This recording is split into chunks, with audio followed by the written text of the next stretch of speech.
basically, I've been a ham since '78, extra class member, ARLNs. And as you were saying, I'm not an expert, but I have fun doing what I do. What is roving? I thought I'd give a dictionary definition of it. It's constantly moving from one area to another. And then I added this third one, a person in relation to ham radio traveling or required to travel to different states, counties, national parks, state parks, summits on the air, satellites, and state contests. Now, am I too loud or am I okay? Sounds Okay, very good. You're Thank great. you. Fine. So here is some of the pictures of my previous fun. This one up here in the top was Point Wilson over just last week. Here's doing satellites, National Park in the air, 7QP in my wife's car, National Park on the air. Here's my field day. I was over on, whoops, come on. I was over on Indian Island, or not in the Moorstone Island. And there is state QSL party. I was in Benton County. And then this one was this year's salmon run at Lewis County. And I did purchase that. I was borrowing the trailer here, but I did purchase it. And it's sitting in my backyard. Like I start this thing, the very first thing you got to do is convince your wife you're going to go somewhere. And a happy wife is always making a little bit more fun. So roving is essentially, I treat all leaving the house as a rove. Anytime you leave the house, you're essentially roving. Driving for miles and miles, driving to some location and parking for a day or two, driving to a park for the afternoon, which I did last week, and a mix of all. And this area right here, essentially are some of the websites that I'm going to introduce. And if you're recording this, please do. I don't have a problem with it. Nothing's copyrighted. Roving. One of the biggest things to do is, as you consider where you're going to go, you got to consider what you're going to take. When I went to 7QP, I had to make sure that I had food, water, generator, an antenna or two. I picked up one of those military mass kits, and even at 75, I'm still able to put it up by myself. And all the household stuff that you need, especially coffee in a coffee pot. I used to do a Kenwood TS-140, and now I've got the ICOM 706 Mark II, so that I get the UHF, VHF. And don't forget to get enough gas for your generator. And then at the bottom there is, if you're going to be out there by yourself, you better have spares. And of course, remember coax and all these other things. Now that pile of stuff is no longer that pile. I've got about 4 totes that I take. And one of them is for the antenna, one of them is for the household gear, and then the other is for the radios and electronics. One of the things that you need, it would be a good idea, is a nice recorder. Here it is right here. It's a nice little recorder, runs for 19 hours. I use it mostly for satellites, but I'll get to in a moment. You can win some of these contests, like the state contests. I won 3 of them this year. One of them was out of state. I did 9 QSOs and 1 bonus station, and it was a first place out of state. Yeah. Hey, John. Just Sure.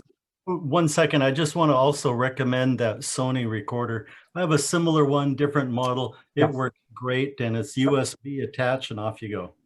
I've got another little one here, and I don't remember. Oh, Everless. It's kind of a funky little thing, but it works. And then I found the Sony, and it's so much easier to use. Rovers are driving from county to county, giving contacts. We'll get that into the county hunter here in a minute. And then start recording, and I'll talk about that in a moment. You can record your conversation both ways, and then when you get home, if you get QSL cards from somebody, you can actually go back through the tape and pull the contest out. Now it becomes important here. Like I say, this is my wife's car up here at the top, and we had a screwdriver mounted up on a mag mount on it, and I'll show you where we went. Here's a number, and roving, collecting QSL cards. This guy, N7AME, is a rover maniac. He did, as you can see, 2,500 QSOs. He traveled from one end to Nebraska to the other, and he didn't stop anywhere, and he used his recorder. And because I went ahead and I worked him 18 different times, because I was trying to get the basic County Hunter Award, which is 500 QSL cards. Now, if you look at my LOTW account, I've got over 1,300 counties, but they want cards. So then I worked this W9, and whoops, and I didn't work him. I didn't get anything out of him. So he was running counties also. State parks, if you're after cards or you're after contacts, the state QSL parties are a blast. They're roving. You can be sitting at your desk. This year I did. I think it was the Minnesota one. I got first class, and then we do have the 7QP, and some of the states actually do 7QP for their state contest. Oregon is one of them. You won't see that on the list. And if you Google state QSL parties, you'll get a very nice list of the dates and states that are when they're running every year. But Chris Ortiz, K7II, and then I jumped in the car, and we ended up driving 700 miles in 15 hours. 20 counties, 2 states, and about 10 grids. And that's our trip report. This is the previous one, or this is what we made before. And because I put everything into LOTW, I had to make sure that I was accurately on the zone or the grids, and I was accurate on the county we were in at the time. So it was, and we were pretty close to our times. I'm looking at going to Eastern Washington and going up this year instead of going down. 7QP also, if you've never done it, we were first place in our category. That wasn't 150, whatever it is, 1,283 30 points. We did, like I said, 700 in 15 hours, 20 counties. I sat down and wrote an article. I said, hey, that was a fun trip. Let's write a diary about it. I sent it to the National Contents Journal, got it published in the October 2020 magazine. So I'm a published author now. And it was a blast. It was a lot of fun. Question, John? Sir. Yeah. Hey, on these contests, can you work as a team, or do you have to work individual? I'm really new if you're working another state, they could care less how many people are there. You have to read the rules basically. Each what is the website? WA7BUU, I think. He does a 7-day contest log.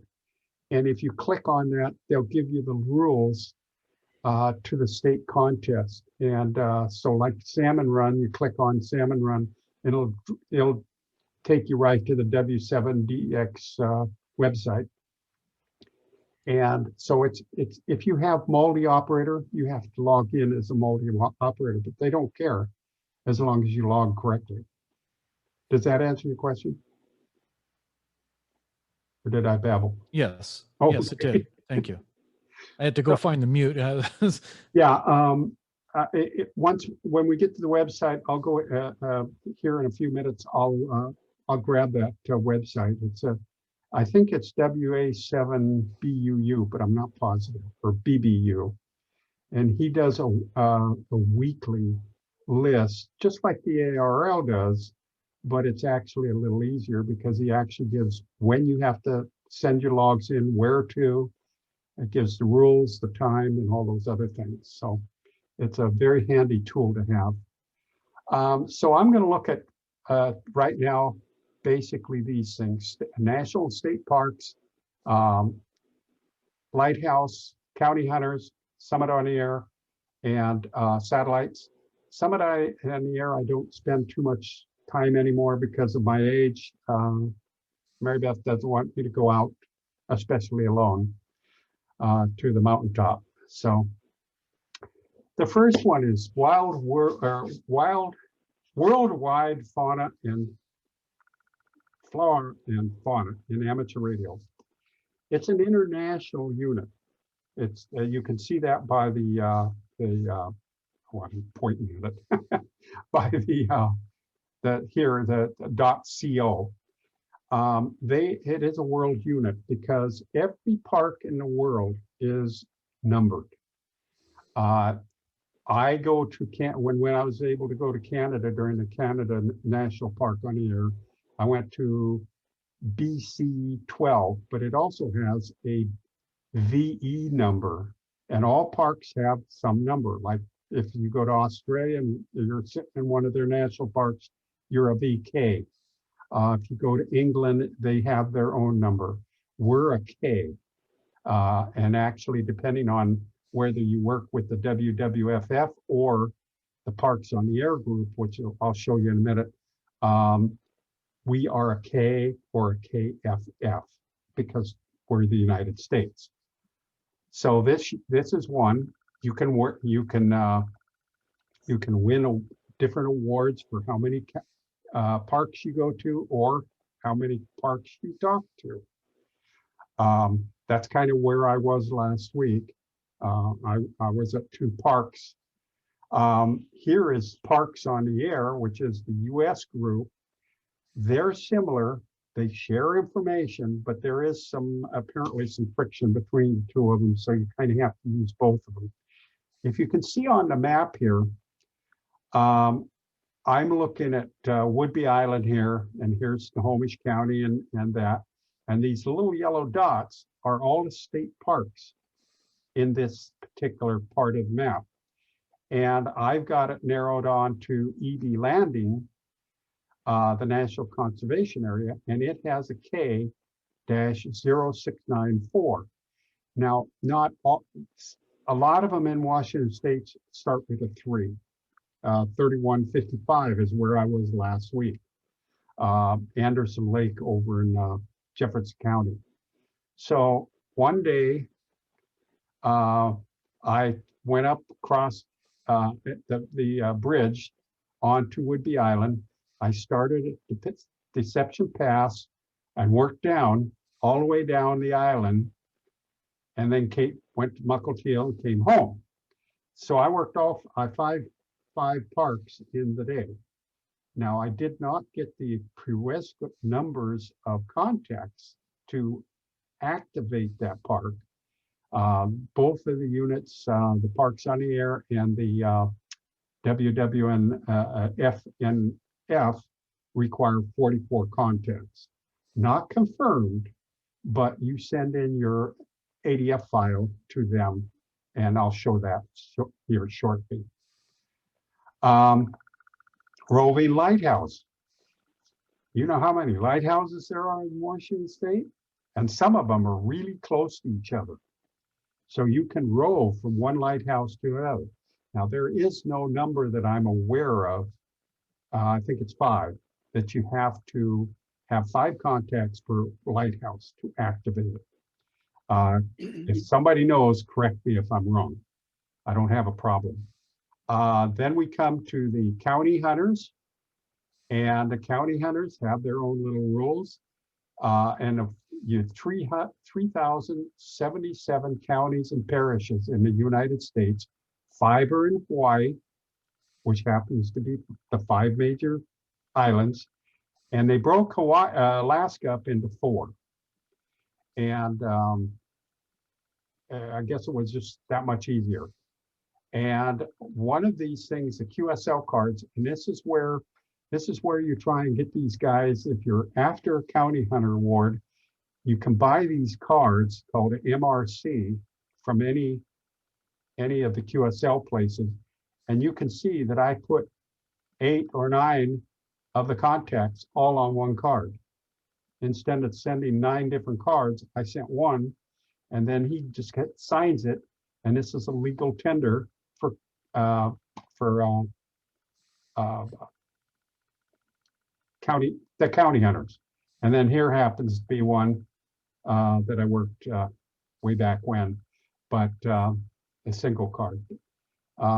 You could save a lot of money with using these type of cards. So, and then here's Summit on the Air. Snohomish County has 183 different summits, believe it or not, from Lord Hill, which is, I think, about 502 feet high, all the way up to Glacier Peak, which is, what, 6,000 feet, something like that. And of course, those peaks going from Lord Hill is 1 point, and Glacier Peak is six points. So obviously you're trying to get the number of points as high as you can.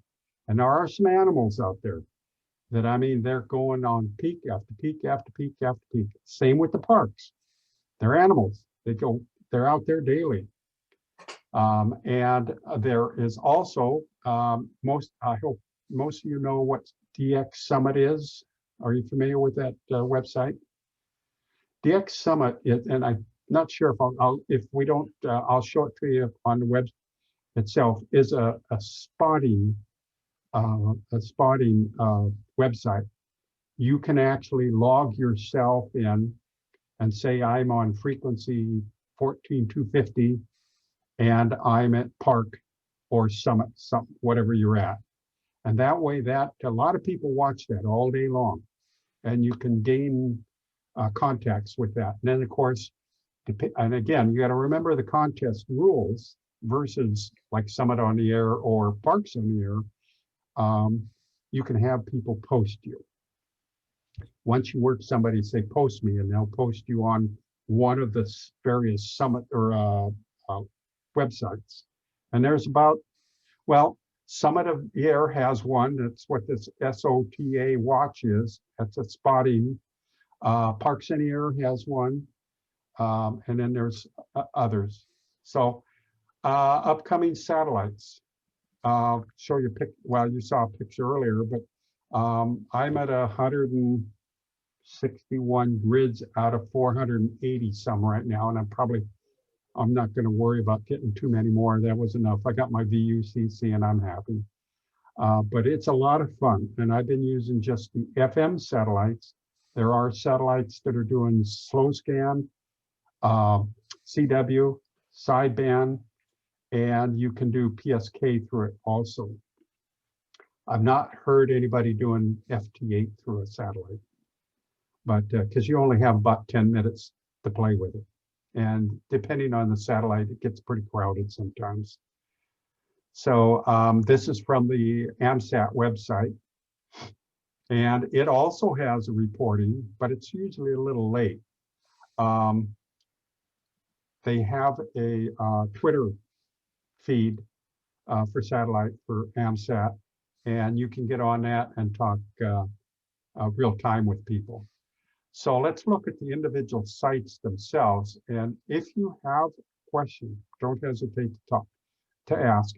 And remember, roving is a two-way street. You roam, they roam, they roam. And so we're going to look at national parks on the air. Most of these are all free.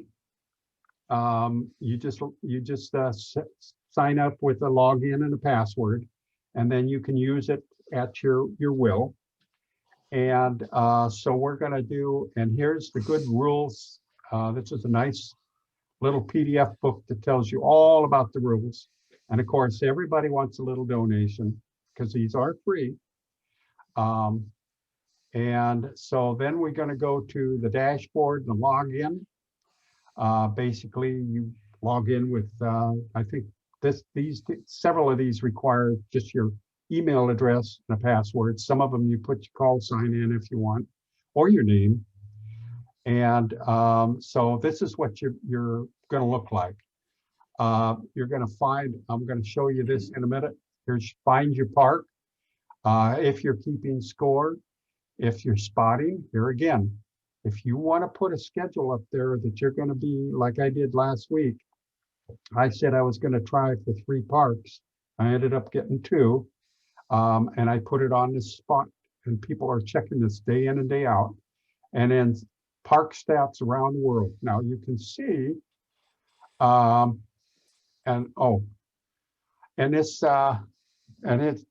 here's the actual, login. But you can see where some of these people here, total contacts, they've been to 528 unique parks. Now, I don't know how many parks there are, but there's several thousand in the United States.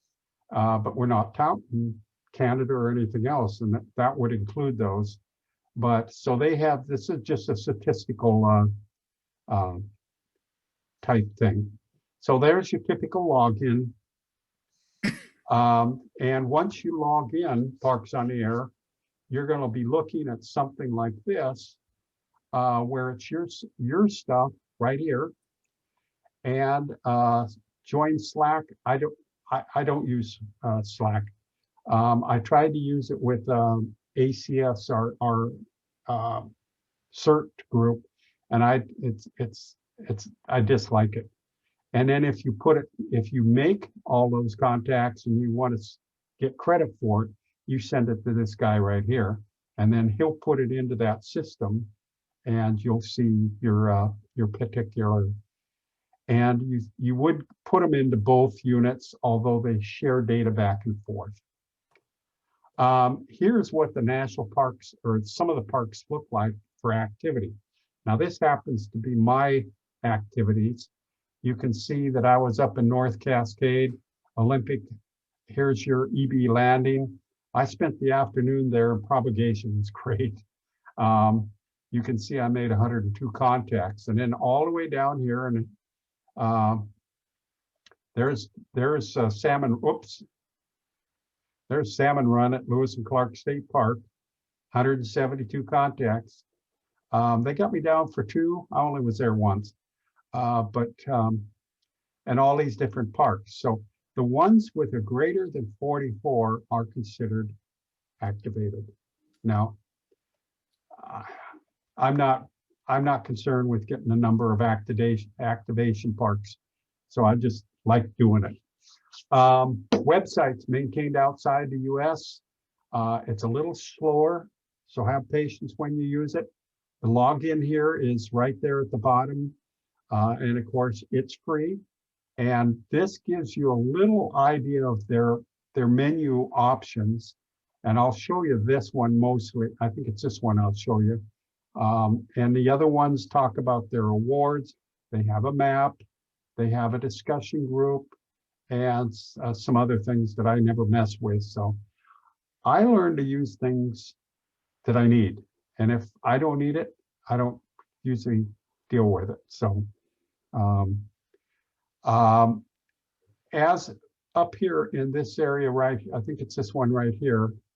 No, logbook, right, log search right here. This one here, you'll get a banner like this. And actually, if you've set your thing up correctly, your call sign will be there. Now, I also have a call sign and an LOTW certificate for N7AME/VE7. But since I haven't been there and can't go there, I took it out of there so that I wouldn't care. And you can display your as a hunter or as an activator, depending on what you're doing at the time. So if I wanted to look at my score in WWNFF, I would look as for Anderson Lake, I would go as an activator, not a hunter. Has I put anybody to sleep yet? Here is basically another way of looking. And again, I say this is a little confusing. I have not figured out what all this is for, and I don't really care. But you may want to spend some time in it. Here again is your hunter, your activator, how many QSOs. References are the park itself. What park did you go to? And were you in a DX entity? Now, of course, I was in a DX entity if I was looking at N7AME/V7.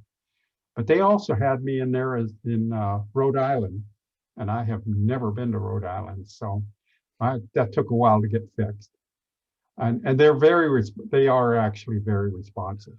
And again, here's that same list that you saw from Porta, Parks on the Air. In this system, it basically is the same. So they have all the coming down here with all the parks, how many QSOs you worked. Joseph Woodby Island, that is a hard place to work out of because you're on the back or the opposite side of the island, and the propagation just was shabby. So when you want to send your logs in, and again, it's just a simple ADF file, just like you would send a LOTW, which you would anyway. You would send it to this guy here, and then you would send them one, this group one, to a person. I think I've got it on the next slide. But the only difference is I found out just last week is one group wants to call it this thing. You'll notice that sorry, it's a K3270 and the date, where this one is a KFF 3270 with the date. They have some reason for doing that, but so if you're filing it with both the groups, you just kind of have to remember that. That booklet that I showed, or the PDF file, it would be very good information. And for logging with the WWNFF is you would pick this guy right here because we're in 7-LAM. And he will file them and send them to the appropriate place. Questions? Okay. Lighthouse activations. A couple of years ago, a bunch of us went down and we activated the Shipshaw. Shipshore. It's a light ship that's parked down in Lake Union, and had a good time with that. And then this was last week over at Fort Worden Point Wilson Lighthouse, and you'll see this USA 641. That is the number of that particular lighthouse. And I think, I'll show it to you later. Every lighthouse is designated with the USA or like Hawaii HA, depending on where you are, with a number. And of course, people are looking for those numbers. They're looking, and so far I haven't seen any QSL cards from them, but I did actually get a QSL card from Anderson Lake already. So people are still doing cards. But this is the Lighthouse Society. I've activated, I think 3 or 4 lighthouses, a couple in Oregon, or 1 in Oregon, and a couple here in Washington. County hunters, one of you had mentioned earlier about it. Hey, John, quick question. Sure. When you say activate a lighthouse, does that mean you're in the lighthouse at the top or near it, or? Yeah, thank you for asking. You see where I'm looking with the camera? I'm within 1,000, the picture here, you don't see me, obviously. I took this picture. I'm standing here and took the picture of the lighthouse or light fixture, and that is close enough. I think it used to be 1,000 yards, if you can see it. Now, one of the guys up in Canada who has been trying to get me to see Uncle Teal's lighthouse, which is right outside my window. I can see it. It's blinking on and off. He says, that's sufficient. If you can see the light, you're in. And so the rules apparently changed a little bit. Now, the one down in Oregon, I was standing within about 50 yards of the light itself.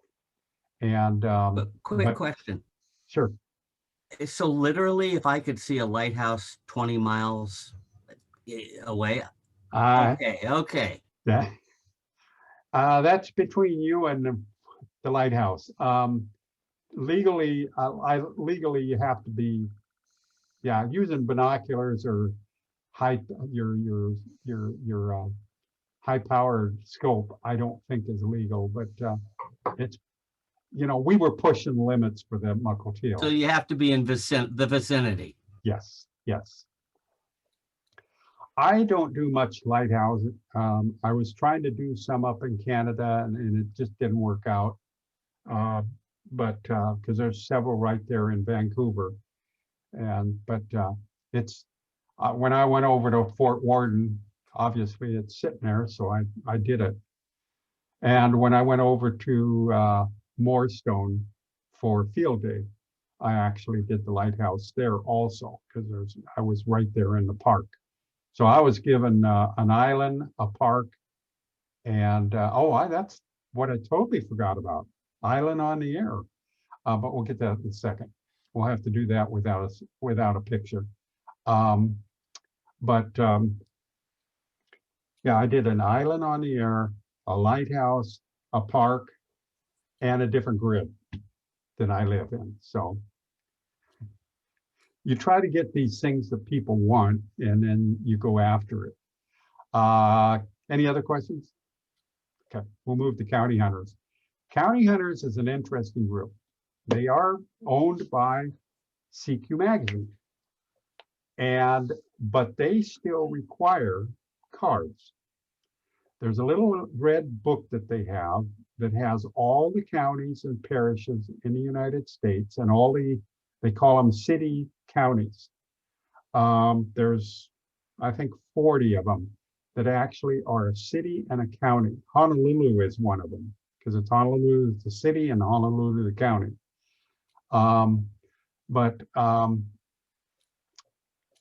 So the minimum reward is getting 500 cards. You got to get 500 cards.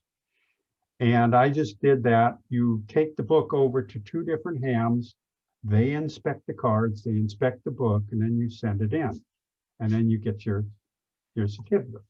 Well, I just did that. I haven't got my certificate back yet, and I probably won't look for any other counties because I've had my fun. And but the interesting thing is, at the same time, I wrote ARRL a letter and County Hunters a letter saying, why can't we do LOTW confirmation?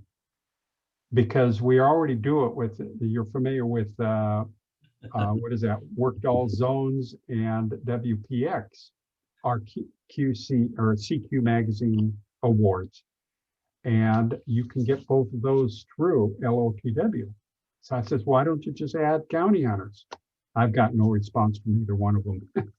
Hey, John, I think it might be an uphill climb to get ARRL to support a CQ Magazine contest. Well, they already have 2 of them on there, but Oh, apparently it was right after they opened up LOTW and they got walked in easily. So yeah, you're right. It might be tough.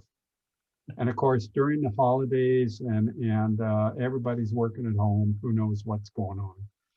So anyway, One of the pluses about County Hunters, even if you don't care about County Hunters, is their website. They will give, there is a portion there that you can look at the park that you're at, and it gives you what county you're in. Now, I just happen to have one page here, but some of them cover, you can see that some of them cover several counties in that state. And this happens to be in South Dakota. And but up here in Utah, this one, Arches, is only in Grand Park or County. So, and here's, oh, Alaska, here it is. 3rd Judicial District, SC. I don't know what SC is for, but there's 1st, 2nd, and 3rd, and 4th. So there's only 4 counties in Alaska. And so you can see that this is an aid if you're out there playing parks, so that when you log your contacts, you can log them into the correct county that you're in. Hey, Barry. Just a second, I got a helicopter going over right now. I'm a block away from the hospital, and the air ambulance comes flew. That's the 2nd time today. Oh, okay. I'm sorry. Hey, Barry, I sense a Gridwino opportunity here. Oh, Hey, yes. Hey, John, I'll have to tell you about Gridwino and visit gridwino.com for a little help, but Gridwino is for grid squares and doesn't have anything really about parks and so summits. That's why I'm saying I'm sensing some opportunity. Yeah. Your cell phone works, of course, if it's got service. It works pretty good. Because I've got a satellite app that actually I can change, and it'll pop over there. But yes, yeah, I've heard of that, but I've never used it. Questions, comments? Okay, I'll keep moving on. John, Yes, quick sir. question. Do you have a copy of this presentation? If there's a lot of websites here and stuff I know, that we and could possibly look up. I will go back to wherever you want me to go. I'll go back to it. So, Thank you. yeah, I'll go ahead and through, and then we'll go back for that. Is that okay? Sure. Okay. Here is your requirements for county hunters. And you can see that long thing. Oh, satellites. Satellites is fun thing to do. We've got some people, if you were to look at, I've only probably gone to 5 or 6 grids outside of Charlie November 87, which is mine. Now, it just so happens 50 feet to the north of me happens to be Charlie November 88. So I can stand on the grid line and give two grids at the same time. I do that on a nice day and when the satellite is directly over me because of the garages and the other thing. This happened to be Everett High School. I did a demo for the physics class for them. And, but again, there's over what, 180 some grids in the United States proper. And that's what the grid map looks like. Problem, mine doesn't do mine doesn't color because you can see these grid, the calls of people who I've worked. If I had upgraded my Excel to the newest one, I would have colored it there. But the farthest one I've ever worked was down here in Florida. And then of course, the closest one is right there, of course, in my own grid. So satellites, a lot of fun. It's a little bit of work, but it's a lot of fun. And I've got a couple from Hawaii, Alaska, and that sort of, oh, Canada, a lot of Canadian ones, but they don't show on this particular map. Logging. And I did forget one thing, is islands of the world, or islands on the air, is the same thing as state parks, summits, and everything else. There's a website for them, IOTA. Essentially, every island in the world has got a number. And there's 6 different groups, I think. There's Antarctica group, Asia group, European group.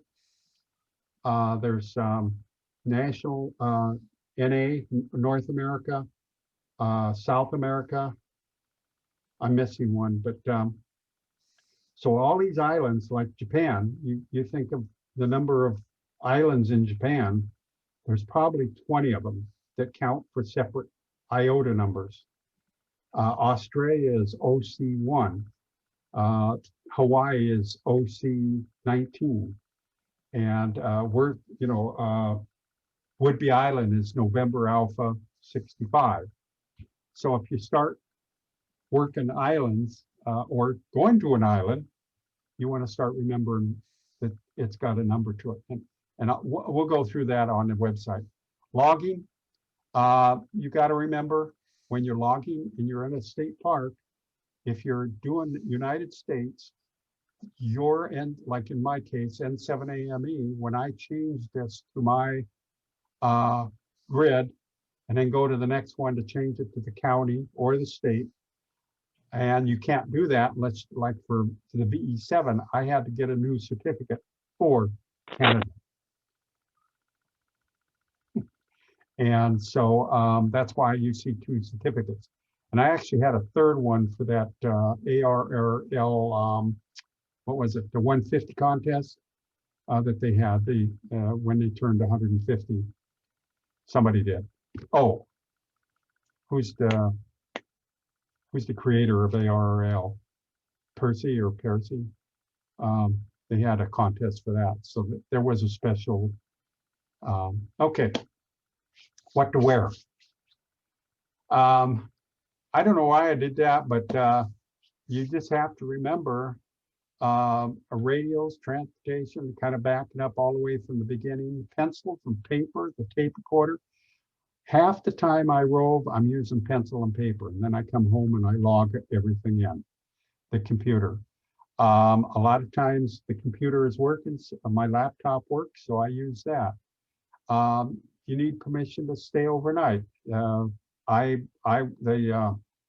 park here at Lewis and Clark Park, I found that they have an aquarium, a horse area where they let horses roam and people ride them.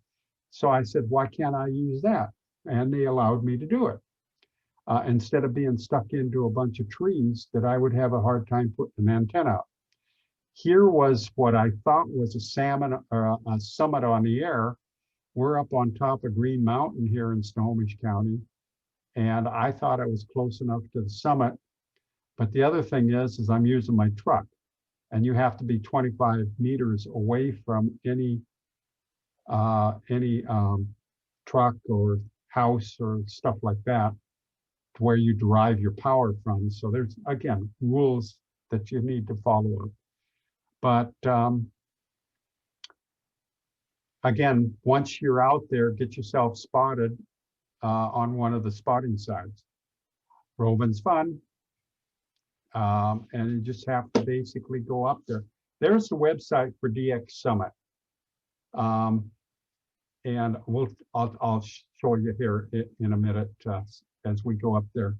So any questions? I'm going to go to some live websites that you asked about. And that's pretty much it. Questions? Comments? Does this answer your question about roving? It certainly helps. Yeah, there's just so much to it. Thank you, John. There is an extremely amount of good stuff out there. Let's go to, here's Porta. Here again is that one website that I showed you. Here, as you can see, somebody's already scheduled themselves for the tomorrow, Saturday. They're all going to be at these different parks, and they're going to say, Here's this guy here. He's a prolific park guy, and he's going to be on 20 meter CW, 20 and 40 CW, 20 and most of these that don't say are usually sideband. This guy said he was sideband, and so it's that sort of thing. Hey, John. Yes, sir. This is Barry. What's your favorite bands and modes when you go out to a 20 phone? as sideband. I obviously in 78 had to take my CW testing. As soon as I got my general, I put the key away and got a microphone and never looked back. And now I'm obviously paying for it because most of the good stuff is still on CW like it used to be. But so that gives that website. Oh, and there's your, let's back up to, let's see if I can get that to come up. Yeah, there, that would be it right there, is portontheair.com. P-O-R-T ontheair.com. Okay. Next is, this is the WWF and fauna. And here are those menu items that I showed you. And again, they have a map here, but of course it's worldwide. So this one actually back here works better because you can come over here to find a park near me. It pops up, allow it to look for you. And it should, yeah, there you go. There's all the parks in the local area. And if I click on this baby right there, well, I'll click on one of these. Come on, there. There's Fort Casey, 3188. And here's a park up here. Let's see. Oh, Bayside. That is a pain in the neck park. I've been there 4 times and I still haven't gotten 44. And really tough to work out that one. It's right outside of Anacortes. And so you can come out and you can see the number of parks increasing. One of these days, I'd like to take the ferry and hit a couple of the islands. And as you can see, all of them in Vancouver. So there is some fun to be had if you want to do parks on the air. Let's go, and basically this map here says its own thing. This here is the log search that I showed you earlier, right there. If I was to search as a hunter, I'm again going to do hunter, and I'm going to do QSOs. And there's all the parks that I have worked over the last few years. These are parks that I have worked, not me personally giving the park number out, but those are people that I've worked around the country. So John? that gives you, yes. A question on operating in Canada. So like if I'm flying, I've got to get some special paperwork to go into Canada to fly. Are we able to operate our radios? You can operate, operate on your bands, just like you do here, and you just have to call yourself /VE7 or VE6, VE4, whatever. Like you saw in mine, N7AME, and it's completely legal. We have, the 2 governments have that agreement. Mexico, I'm not sure, because my wife never wants to go to Mexico, so we've never gone. Our favorite place is Hawaii. Yeah, thank you. But which is right there. But so questions about, oh, and the website is, actually, it's very simple. It's the wwff.co is the website. Whiskey Frank dot Charlie Oscar. Okay, Lighthouse website. Now, this one here is this ARLHS website. And it actually is, if you look like here, ARLHS.com. Now, this one is a little tough to negotiate, but if you play with it enough, you'll get to this place here, and this actually shows all your Washington. So if you were to take off and go down to Oregon, you can actually find out what all of the Oregon lighthouses are. Now, I think there's half a dozen or so. I don't remember now, but I went down there for a telephone show, antique telephone show, and we were at just close to a lighthouse. So, and like I was there at Point Wilson, you can see there's an old and a new. They keep track of the old ones that used to be there, and they even give you the grid location and that sort of thing. So nice little website. It's a little cumbersome to play with, but it does work quite well. County Hunter's website. This is where one of them comes to, and this says County Hunter, full word, countyhunterweb.org. countyhunterweb.org. Now, there's two here websites you may want to go to. This particular website is the spotting network. This is where I can put in where I'm going to go, and you can see down here, this is who this guy here is going to be in West Virginia. This one is, yeah, on the 14th, and mostly the 14th. This one I don't see moving too much, but you can actually back up here. There is planned trips, special needs, and a forum. The special needs is kind of fun because you can garner some information from here. You can see that like this N7AME, he is looking for digital only, but he needs those counties out of these states. And you go down through here and you can pick off a couple of people that you can email and say, hey, I'm going to be going over to this park, and I'm in such and such county, and you may have a guaranteed contact or two. We did that for 7QP. A guy in Florida needed 2 counties. We stopped, worked him on CW, and then went off the rest of the time because Chris is a CW operator. I'm not, because the rest of them were all sideband. So, and here you can actually put in your needs, put your call in, you can enter in and say, I need such and such. So these things are very well put together. And here's where you put your planned trip. I'm going to go over to Jefferson Island or Jefferson County and that sort of thing.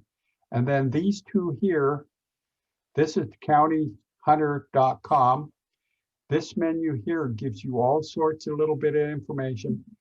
If you're in a park, this is what's that park that I showed you earlier. And so it's just one of the highlights up here where the parks in the county and that sort of thing. Questions before I move? We did Lighthouse. Oh, grid maps. You guys are familiar with grid maps. The best way to find out where you're at is go to qrz.com, go to resources and grid search. And if I was in Spokane, I come down here and I go to the right direction. I'm going to be in DN17. So you see all those blue and red spots? I told our ACS group, our CERT group yesterday is, let's move over to Everett. Let's see, that's, we'll go ahead and please don't get sick on me. Here, do it. Oh, well, we'll do it here. If you can see, somebody's name popped up with their call. And I can go over here. So you can find out who in your grid lives near you.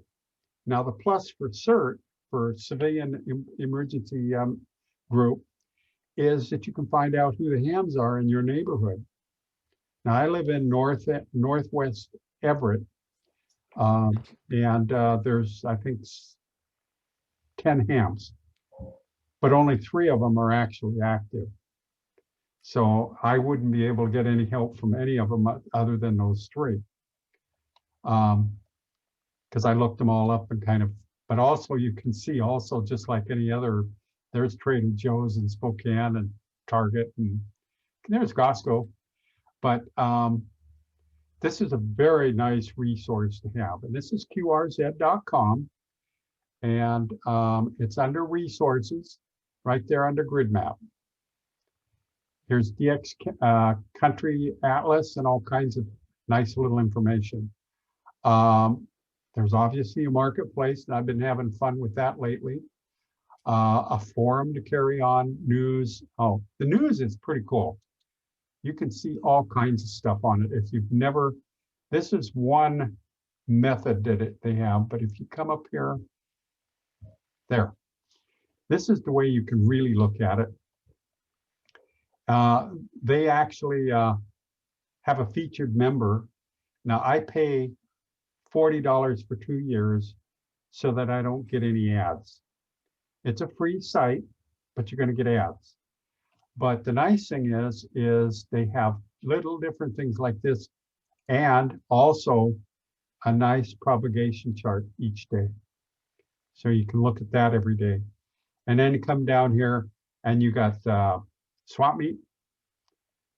Works quite nicely. Because I've been selling some stuff from ham radio on here. And then of course, program after program after program of different things. If you've not seen this one before, I would highly recommend it for anybody. And it also has right here, practice tests, if you want to practice test.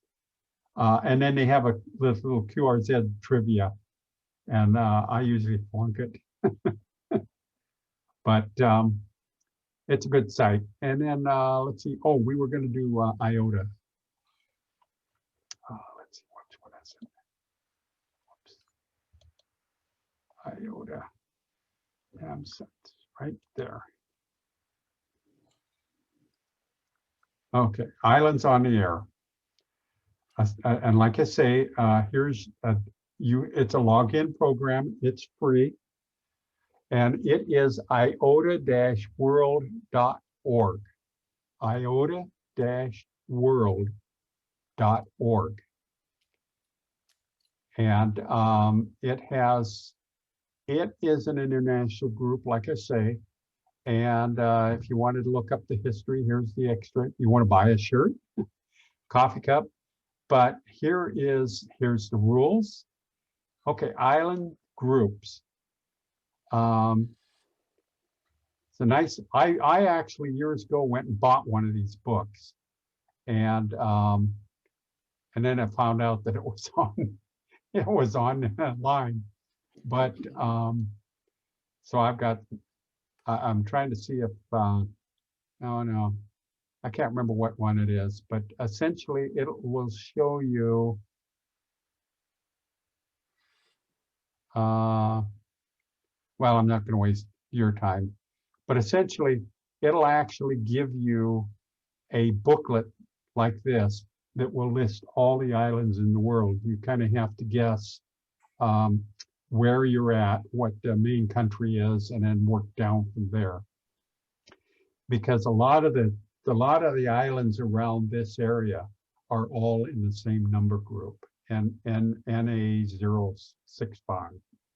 Woodby Island, I was on Morristone, that's 65. And I believe some of the Juan de Fuca islands are 65. Now, just Camino Island is not an island. They don't count that anymore because of the slough that goes under that bridge isn't wide enough. So they took them off the list. So you'd have to know those things. And again, it's a free login. It's a free website. There's a place that you would send your ADF file in and get credit for it. There is some other ways to do it. Does anybody use Club Log? I have, Okay. though I haven't touched it in a while. But... Oh, okay. Club Log has been pretty cool. It's a kind of a DX tool. And actually, because they tie in with the ARL Logbook of the World, if you give them your private, your personal information key, they work back and forth, and you can actually get logged some islands without having to send cards, because these guys require cards also. And so I'm at, I think, 204 right now, islands. Any questions, and have I missed anything? Anybody have any questions? I have covered a whole mess of territory. Whole mess of territory. Is this what you wanted? Yeah, thanks, John. Well, yeah, of course. No, fantastic. Thank you, John. That's amazing. And a ton of info. Because I could go on all night, but I don't. I don't. Well, we'll have to wake the guys up then. No, thank you so much for. Well, actually, but to finalize this, roving is a lot of fun. It's obviously sometimes kind of lonely.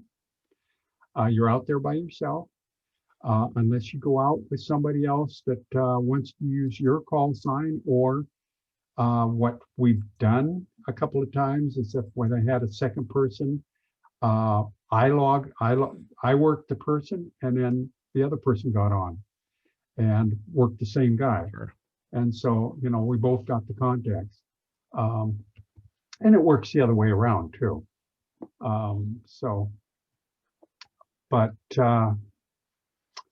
Yeah. Thank you, John. That's awesome. John, would you talk a little bit about the antenna setup on your truck? Oh, I basically have a screwdriver. What's that? Tar Heel mini screwdriver. It goes from 40 to 10. I use a manual switch to put the coil up and down. I've got it on a piece of steel on the back of the bed, so the bed kind of gets unusable sometimes for big stuff. But I have, and then run it into the truck, and I've got the IC706 MG Mark II in the truck, and then I also have just a mag mount on the truck for my UHF VHF. I do have an 80-meter stick that I really haven't used yet, because when I was using 80 meters, normally I got the dipole up, like during salmon run or something like that. But we used the screwdriver on my wife's car, and it worked quite well. It surprised me how well it worked with the mag mount. One of those with the big magnet, round magnets. There's 3 of them, and that worked quite well. We almost lost it in Oregon, though. Oh, are you driving with it? Have you done any special work with grounding or bonding in relation to it, or just use it with the mag mount? I did the mag mount. I bonded it to the body. I had just a strap that I went down and bonded it to the frame. That's pretty much it. Nothing more than that. I didn't do the engine. Like on last week when we were, somebody had mentioned that, oh, let me quit sharing. But essentially somebody had said that they seem to be running much better with the engine running and their headlights on while they were sitting in their vehicle. Hey, I actually seem to get better, more contacts when I was running a truck, running the engine. So because and had the lights on, because the alternator is working at full efficiency then. So that probably will happen.